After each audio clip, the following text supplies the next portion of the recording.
अच्छे बेटे को जन्म देने का अधिकारी बनता है। देशभक्त या राष्ट्रभक्त को जन्म देने के लिए पहले पिता उस लायक बन जाए और योग्य संबंध होते हुए पतिव्रता धर्म पत्नी को अपना तेज दान करे, योग्य बेटा जन्म लेता है।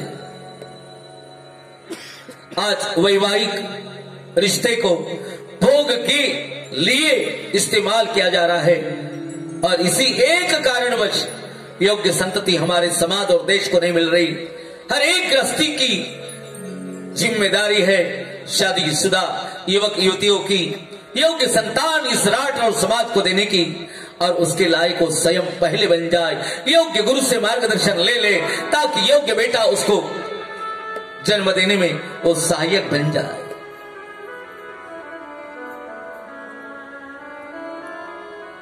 हमारे धर्म शास्त्र ने 4 पुरुषार्थ बताए। पहला पुरुषार्थ है धर्म, दूसरा है अर्थ, बाद में काम, बाद में मोक्ष।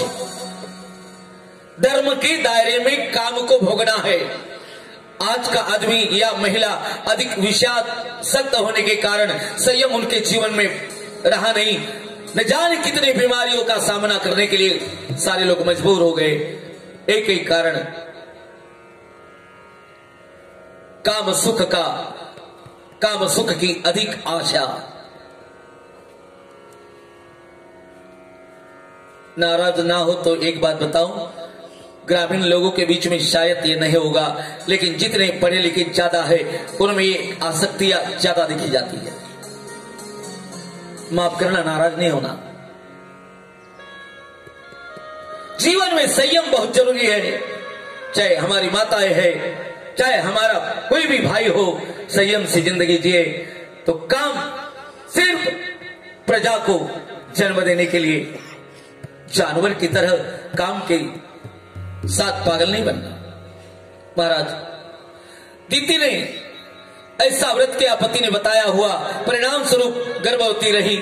इंद्र से भी बढ़कर तेज संपन्न बच्चा उसके पेट में पल रहा है और उसका तेज मां के चेहरे पर चमक रहा है। अदिति पागल बन गई, कहीं ये बेटा हो गया तो मेरे बेटे इंद्र के लिए काल बनेगा। जन्म लेने के पहले ही इसे मैं समाप्त करूं तो ज्यादा अच्छा होगा। इंद्र को बुलाया, इंद्र स्वयं सेवा करने लग गए। रिश्ते से मौसी थी और मां भी थी। मां, आपकी सेवा करने के लिए मैं आ गया। मन में कपट है, मीठी भाषा बोलता है। जो मीठी भाषा बोलने वाला है वो कपटी नहीं है, ऐसा नहीं मानना। सुंदर वेश धारण करके पुतना भी गई थी, वेश भी सुंदर किया था, बातें भी मीठी करती थी, लेकिन स्तन में जहर भरकर गई थी भगवान को मारने के लिए। इसलिए हर एक आदमी मीठा बोलने वाला आपके साथ व्यवहार अच्छा ही करेगा। इट इज इम्पॉसिबल, असंभव है ये। इसलिए मीठे बोलने वाले से भी सावधान रहना, धर्मशास्त्र की आज्ञा है। मीठा बोलता है इंद्र, और मीठा बोलते बोलते एक दिन रात्रि के समय मां दीति ने दूध पिया। दूध ये पूर्ण अन्न माना जाता है। दूध यदि पी लिया हो तो पानी का एक घोट पी लेना, थोड़ा सा पानी लेना तो मुंह को लगा लेना। मुख की शुद्धि करना जरूर होता है। चाहे आपने दूध पिया हो या दही लिया हो तो ये करना जरूरी है। वैसा किया नहीं, अपवित्र अवस्था में थकी थी, सो गई। पूरे दिन होते आ रहे थे, गर्भ की परिपक्वता हो गई थी। स्वयं इंद्र सौतेली मां के गर्भाशय में प्रवेश करता है। हाथ में वज्र लिया, पेट का बच्चा पूरी तरह से विकसित हुआ है। तुरंत इसने वज्र चलाया, उस गर्भ के 7 टुकड़े बनाए। मां भगवती की कृपा थी। 7 टुकड़े गर्भ के होने के बाद वो रोने लग गया। गर्भ बोलता है, क्यों मार रहा है इंद्र? आपका और हमारा रिश्ता भाई भाई का है, क्यों मार रहे हो आप? क्यों मार रहे हो आप? चुप रहे, रो मत। मां रुत, रोना नहीं। इंद्र ने 7 टुकड़े बनाए। गर्भ का बेटा रोने लग गया। गर्भस्थ शिशु को भी डर लगता है, गर्भ के शिशु को बहुत डर लगता है। सीजर करके बच्चे का जन्म कराने का आजकल नया तरीका समाज में आ गया। हाथ में डॉक्टर जब शस्त्र लेता है ऑपरेशन के लिए, पेट का बच्चा अपने आप थर्रा जाता है।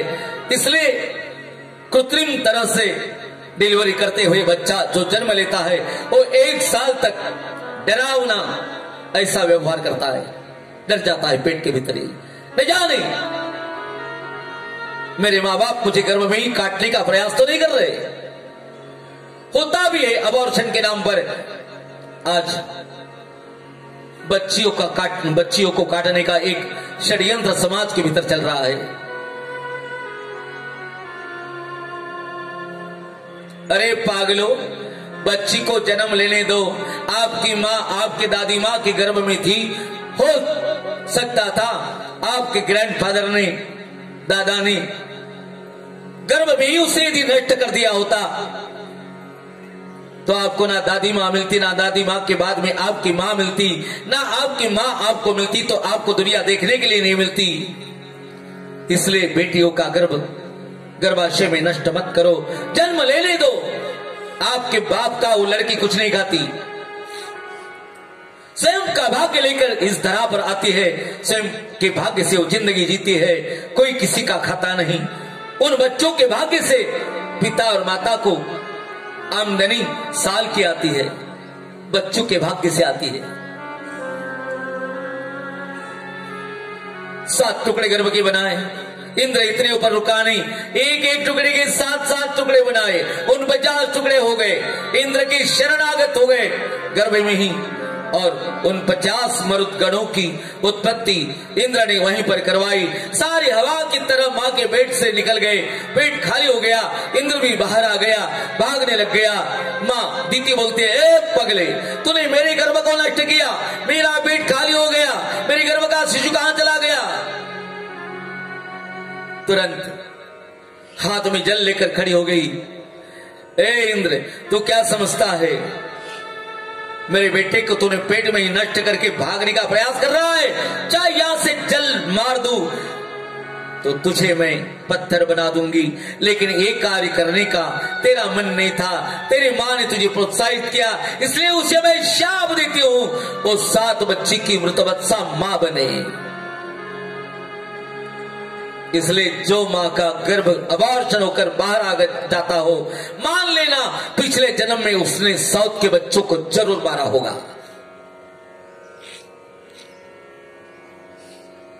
कर्म है, केले कर्म झाले तेची भोगाले, केले कर्म झाले तेची भोगाले,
जाता है। जीवन में किए हुए पिछले जन्म का पाप यहां भोगना ही होता है। महारानी देवकी पिछले जन्म का पाप परिणाम स्वरूप 7 बच्चे उसके चले गए।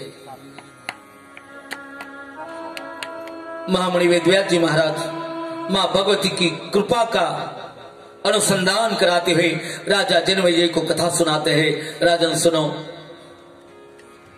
भगवान महाविष्णु ने ब्रह्मचर्य व्रत धारण करने के लिए एक व्रत रखते हुए नारायण का स्वयं अवतार धारण किया।